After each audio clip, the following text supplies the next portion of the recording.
Malah salam saya dari depan mimbar ini. Shalom Tiberias. Masih kurang semangat. Shalom Tiberias. Apa kabarnya? Banyak berkat, banyak mujizat, banyak kuasa, banyak kepeng. Puji nama Tuhan. Sudah makan siang? Belum? Oh, ada yang sudah bilang sudah makan, ada yang bilang belum makan. Puji Tuhan. Dan ini biasanya kalau ya khotbah siang agak lumayan berat ya. Tantangan kami sebagai hamba Tuhan kalau khotbah itu agak siang ini agak berat, saudara. Kenapa? Ya karena yang pertama jemaatnya pasti ngantuk. Makanya lihat jemaat kan mana duduk di depan coba itu. Kecuali istri saya sama tim saya itu. Karena kenapa? Di belakang itu paling enak tidur loh. Tapi kadang kala saudara kita lihat ya jemaat tuh kalau di rumah tuh susah tidur. Tapi kalau di gereja gampang sekali tidur. Ya mungkin banyak pikiran kali ya. Kalau di suasananya mungkin, suasananya itu nggak tahu kenapa ya. Orang bayangkan ya kalau dilakukan penelitian, ya orang susah sekali tidur. Saya pernah doain seseorang ibu-ibu tuh. Dia bilang, "Pak Pendeta, tolong doakan saya." "Kenapa, Bu?" "Susah tidur, Pak Pendeta." Saya bilang, "Bu, ada kuncinya." "Kenapa, Pak Pendeta?" "Kuncinya apa?" "Baca Alkitab baru buka aja pasti tidur." Biasanya kan kalau kita yang rohani-rohani ini, masalah rohani cepat banget gitu ngantuknya. Coba kalau soal duniawi ya nonton bola bisa berjam-jam. Ya kan jalan-jalan ke mall bisa berjam-jam. Ya kita main gadget, kita lihat ya status kita Instagram, Facebook, TikTok kita bisa berjam-jam. Coba. Kadang-kala kalau kita lihat ya tantangan terberat kita itu ketika kita mendengarkan firman Tuhan, hal yang rohani, pasti kita cepat tidur, saudara. Tapi saya percaya kalau jemaat Boston mah enggak lah. Ya, nanti kalau saudara ada yang tidur-tidur ya, saya langsung teriak, "Amin!" gitu. Sudah bangun gitu. Nah, Bapak Ibu, hari ini tema khotbah saya kita lanjutkan ya, judul tema khotbah kita minggu lalu. Kalau yang kemarin part 1, sekarang part 2 ya, yaitu Mary Hymns of Praise ya, bagian kedua, nyanyian pujian Maria. Nah, kalau minggu yang lalu kita belajar ada 3 bagian ya, 3 hal yang dapat kita pelajari. Yang pertama bahwa Maria memuliakan Allah dengan nyanyian. Lalu yang kedua, Maria memuliakan Allah dengan hati bersyukur dan bersukacita oleh karena kasih Allah. Lalu yang ketiga bahwa Maria memuliakan Allah dengan rendah hati dan mewartakan kasih Allah untuk dunia dengan pujian. Yuk buka Alkitab saudara, terambil dalam Injil Lukas pasal yang pertama ayat ke-49 sampai dengan ayat ke-56. Ambil Alkitab saudara, ambil gadget saudara, ambil iPad saudara yang ada firman Tuhannya. Jangan buka dompet saudara, ambil catatan saudara, catat khotbah kita supaya saudara pulang bisa mengingat kembali apa isi khotbah kita hari ini. Yang sudah dapat katakan puji Tuhan. Kurang semangat ya kita katakan puji Tuhan. Kita akan baca secara bergantian. Saya ayat 49, nanti saudara ayat 50, lalu tiba di ayat ke-56, sama-sama kita baca. Judul berikutnya adalah nyanyian pujian Maria. Karena yang Maha Kuasa telah melakukan perbuatan-perbuatan besar kepadaku dan namanya adalah kudus. Ayat 50 saudara.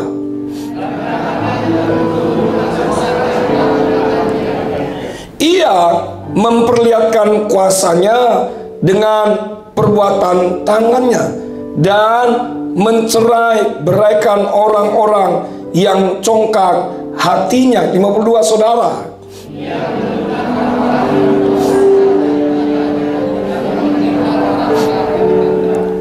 Ia melimpahkan segala yang baik kepada orang yang lapar dan menyuruh orang yang kaya pergi dengan tangan hampa. 54 saudara.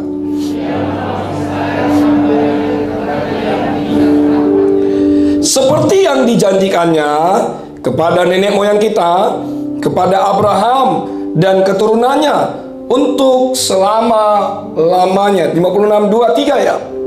Dan Maria tinggal kira-kira 3 bulan lamanya bersama dengan Elizabeth, lalu pulang kembali ke rumahnya. Berbahagialah bagi setiap kita hari ini yang mendengarkan firman Tuhan serta melakukan firman Tuhan ini dalam kehidupan kita setiap hari. Nah Bapak Ibu, saya teringat beberapa tahun yang lalu ketika saya masih seorang mahasiswa STT Tiberias Bapak Ibu. Nah waktu itu biasanya saya masih mahasiswa, lalu diperbantukan saudaraku ya di STT Bapak Ibu. Nah biasanya kami itu sebelum mulai bekerja, kami suka mengadakan doa, beberapa staf dan beberapa dosen. Nah singkat cerita Bapak Ibu, saya kan yang main gitar gitu, lalu saya yang angkat pujian. Setelah kami pujian penyembahan, biasa kalau saya itu kalau suka memuji menyembah Tuhan itu nggak tanggung-tanggung, boros gitu. Kalau pujian penyembahan buat Tuhan itu boros. Apalagi kalau kami orang Batak, nyanyinya kecil saja satu kampung sudah kedengaran gitu. Itu bukan bagi kami orang Batak, serasa dilapo gitu. Nah saudaraku, waktu saya mengangkat pujian penyembahan itu hadirat Tuhan luar biasa sekali. Apalagi kalau kita udah dipenuhi ya kan pujian penyembahan, waduh gitar itu bisa, tali senarnya bisa putus 3. Nah lalu saudara terjadi, bahkan istri saya kalau saya di rumah pujian penyembahan ya dia komplain kenapa? Ya karena saya kalau udah menyembah itu bisa sampai ya ke plafon Bapak Ibu. Bercanda saudaraku. Ya memang kalau kita pujian penyembahan itu tetangga-tetangga pada kedengaran. Nah singkat cerita Bapak Ibu, selesai doa, selesai pujian penyembahan, lalu kemudian Bapak Ibu ada seorang dosen bilang pada saya, bro, katanya, ini zaman dulu. Kalau sekarang memang dosennya baik-baik sih, sampai sekarang sih memang baik-baik. Dia bilang, bro, saya bisa kasih masukan buat kamu, katanya. Saya bilang, siap Pak. Besok-besok kalau kita doa, kalau ya ngangkat lagu pujian penyembahan, bisa nggak suaranya dikecili saja, katanya. Lalu senarnya main musiknya kecil saja gitu, nggak usah kencang-kencang lah gitu. Perasaan kalau saya melihat, bro ini kalau pujian penyembahan semangat sekali gitu ya. Saya bilang siap Pak gitu kan. Ya namanya dulu masih mahasiswa, masa kita lawan dosen ya nggak, bisa dikasih nilai file kita F. Nah soalnya singkat cerita, ketemu besoknya, lalu kami berdoa bersama lagi, udah saya pimpin lagi. Saya teringat perkataan dosen itu, dia bilang pelan-pelan kecil ya, jangan terlalu kencang suaranya. Saya saudaraku begitu mengangkat pujian pelan, gitar sendayu-sendayu begitu kayak apa? Ya rasanya kayak ya serasa di sorga gitu. Rasa-rasanya kayak ngantuk gitu. Roh ngantuknya mulai timbul gitu kan. Saya bayangkan kalau saya bangun pagi ya, lalu misalkan kalau bangun pagi nih berdoa saat teduh, lalu ya misalkan ya nggak ada suaranya gitu, ya menghening gitu, heningkan cipta gitu. Nah biasanya orang kalau